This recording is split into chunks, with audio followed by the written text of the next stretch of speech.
One of my favorite questions to ask people is I call it the Peter Thiel paradox, which is what is one thing that you believe that almost no one agrees with you on? That's a really interesting question. Um,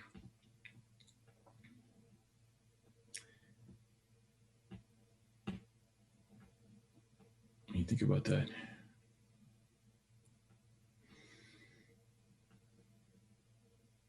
Okay, well, I can name one thing. I don't know if it's like the ultimate thing, but um, like that, I think that we should eliminate standardized testing as a way of helping to improve the school system.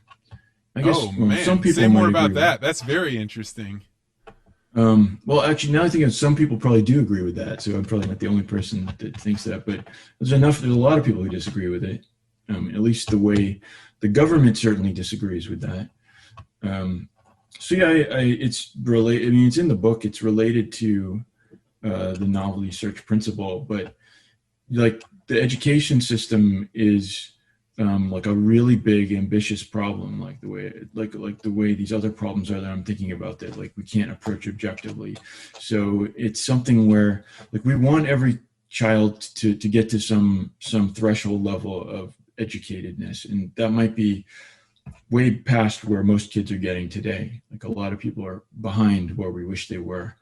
And so there's like overarching question of like how do we get everybody up to that threshold, is sort of an objective question. Like we're saying that's our objective. All the kids can do this amount of stuff. And so it's very natural then that the next thing we get is all these standardized tests to measure against the objective. So here's our objective, let's measure it. And then like if they're not making progress, then there's something wrong with that school or something like that. Let's like eliminate that or do something else.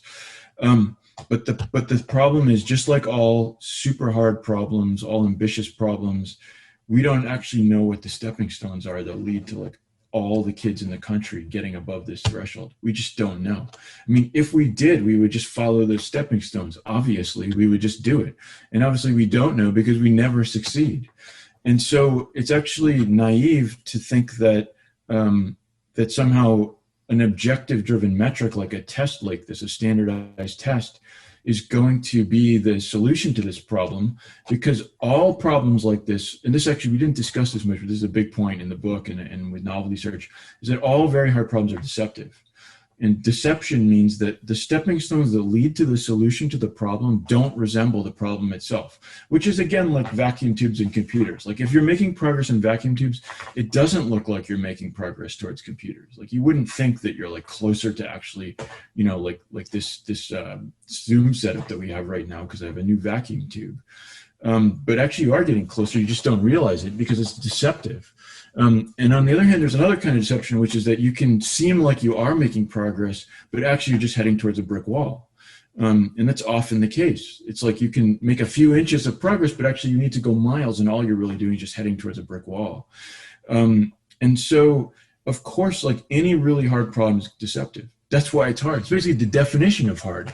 If it wasn't hard, then it wouldn't be deceptive because we would know how to get there, but we don't know how to get there. That's the whole problem. That's why it's considered a problem. And so if you have some simple objective metric like a test, like a standardized test, then you're basically ignoring the fact that it's probably deceptive. So it may seem that you're making progress for a while, but you will hit a brick wall.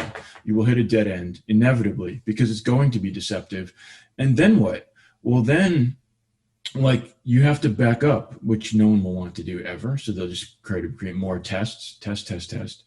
But sometimes you have to go down before you go up, and that's just not acceptable to us when we think about education and standardized testing.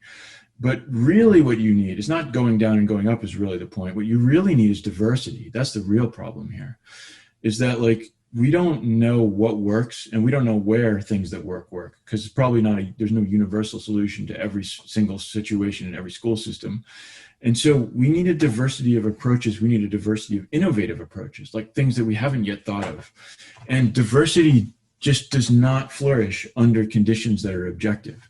Like if everybody has to be going up in score on some particular test, then there cannot be diversity, because some degree of risk taking means that some of these test scores are going to go down, but that's not allowed to happen. So you don't get any risk taking, so you don't get any diversity. And then the other thing that you need in order to make progress on a really deceptive problem is you need to have communication. So like if there's a lot of diversity, and so people are trying different ideas, we need to be exposed to each other's ideas. So I need to find out your idea and find out how it worked in the context that you're in, and then compare it to my context. And then maybe I'll think of a new idea based on that. That's a stepping stone. So basically I need to be exposed to the potential stepping stones. One blanket standardized test, I mean, the word standardized tells you it's just not diverse. It's the exact opposite. There are no stepping stones in that world. Everybody is lockstep on the exact same road at the exact same time. And so all diversity has been flushed out of the system. All innovation is flushed out of the system.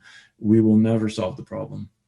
Oh man, I completely agree. I probably would have on its face been like, yeah, I agree with you. Standardized testing is not great, but I wouldn't have had that way of thinking about it. But it goes to my... Thanks for checking out this podcast short. If you like this interview, make sure you hit the like and subscribe button and hit that bell so you always get notified about this podcast. And if you're really interested in conversations like this, you may want to consider joining the Articulate Ventures Network. To find out more, go to network.articulate.ventures.